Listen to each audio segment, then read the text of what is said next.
সাপেক্ষে হাঁটতে হাঁটতে এগোচ্ছিলাম। আমিরে জামাত যদি আর দেখা না হয়, যদি আর কথা না হয়, ইসলামী ছাত্র শিবিরের জন্য, জামাত ইসলামের জন্য আপনার পক্ষ থেকে দুটো বাক্য নসিহা হিসাবে আমি চাচ্ছি। আল্লাহ তাআলা আপনার হায়াতে থেকে প্রদান করুন। পাহাড়ের মতো অটল অবিচল আমার মাথায় প্রথমে একটা চুমু দিয়েছে। এরপরে চশমার দিকে তাকিয়ে দেখি চশমার দুই ভাগ দিয়ে টপ টপ করে পানি পড়ছে। বলল, মাসুদ কি বলো তুমি? এই ফাঁসির মধ্য দিয়ে তো আমাদের জীবন শেষ হয়ে যাচ্ছে না। এই ফাঁসির মধ্য দিয়ে আমাদের একটা জীবন শেষ হচ্ছে, আর একটা জীবনের শুরু হচ্ছে, এবং নিশ্চিত থাকো আমাদের সকলের আবার জান্নাতে দেখা হবে। আমি সে কথা বলার জন্যই পরিবারকে যাচ্ছি। আমি পরিবারকে এই কথাটা বলার জন্যই যাচ্ছি, আর কোনো কথা আলোচনা হবে না তাদের সাথে।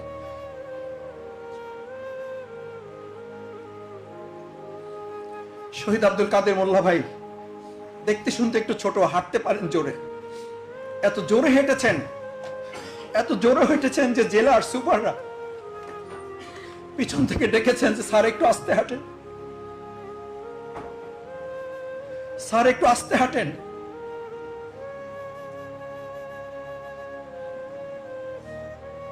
একজন দুষ্টমি করে আমাকে কয়েদিরা বলেছেন, এগুলো গল্প থেকে পড়া না, কান থেকে শোনা।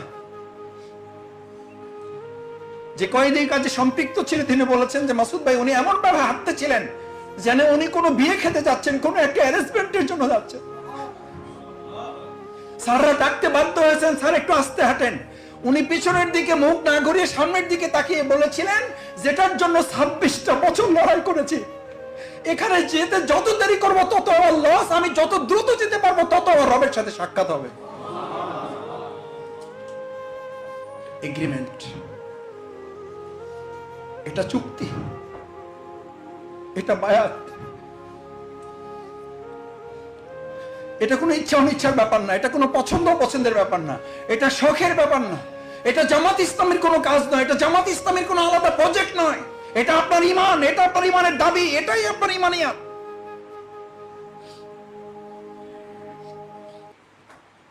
আলহামদুলিল্লাহ আমি নিজামী ভাইকে পেয়েছি, আমি মোল্লা ভাইকে পেয়েছি,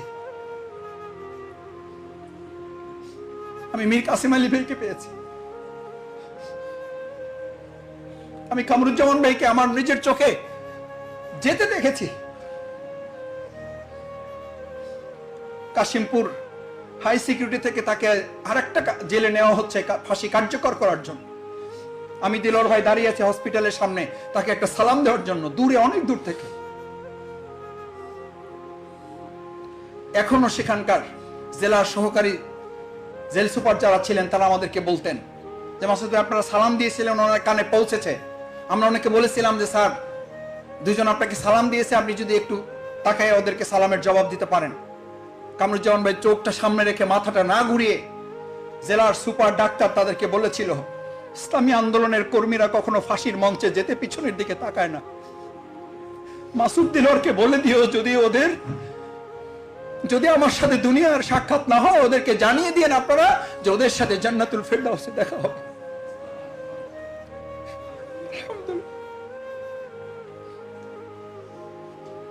আমলের উপরে ভরসা করি না, আল্লাহর উপরে ভরসা করি, আর এই মজলুম শহীদদের বক্তব্যের উপরে ভরসা করি। আল্লাহ দয়া করে জান্নাতুল ফেরদাউসে আমাদের সবাইকে যেন একত্রিত করে দেন। কি বলবেন সেদিন? কি বলবেন দেখা হলে? কি বলবেন? দেলোয়ার হোসেন সাঈদী হুজুর এখানে 11টা বছর জেলখানায়, 12 বছরে পড়েছে।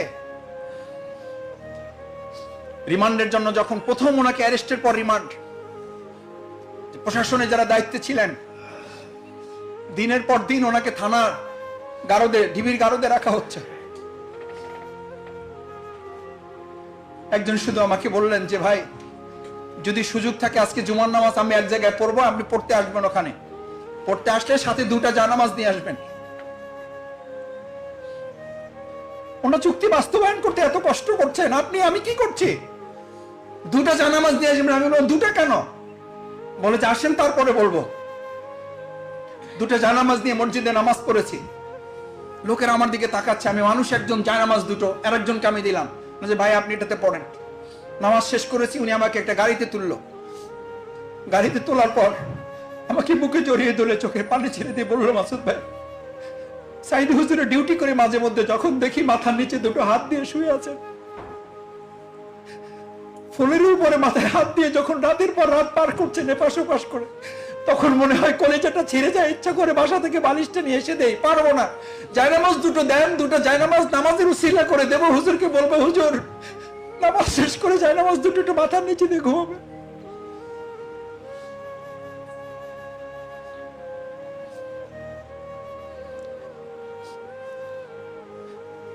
ওনাকে জিজ্ঞেস করা হয়েছিল,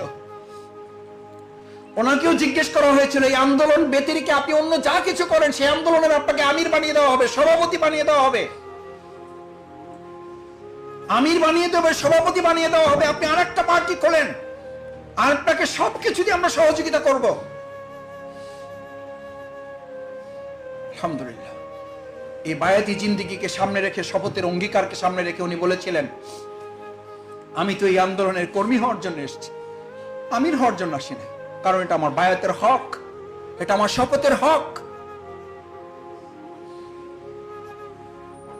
সেই জন্য প্রিয় ভাইয়েরা, বায়াতি জিন্দেগিটা হচ্ছে আমাদের সমস্ত ইবাদতের মানদণ্ড। এটা প্র্যাকটিক্যাল ফিল্ড, প্র্যাকটিক্যাল ফিল্ড। এই মানদণ্ডে নিজেদেরকে উত্তীর্ণ থাকা এবং উত্তীর্ণ হওয়ার জন্য আমাদেরকে শপথের আলোকে নিজেদের জীবন পরিচালনার সিদ্ধান্ত গ্রহণ করা দরকার। এবং সেই সিদ্ধান্ত নেওয়ার জন্য আল্লাহ রাসূল সাল্লাল্লাহু আলাইহি ওয়াসাল্লাম এবার এটার ব্যাখ্যাটা কিভাবে করেছেন।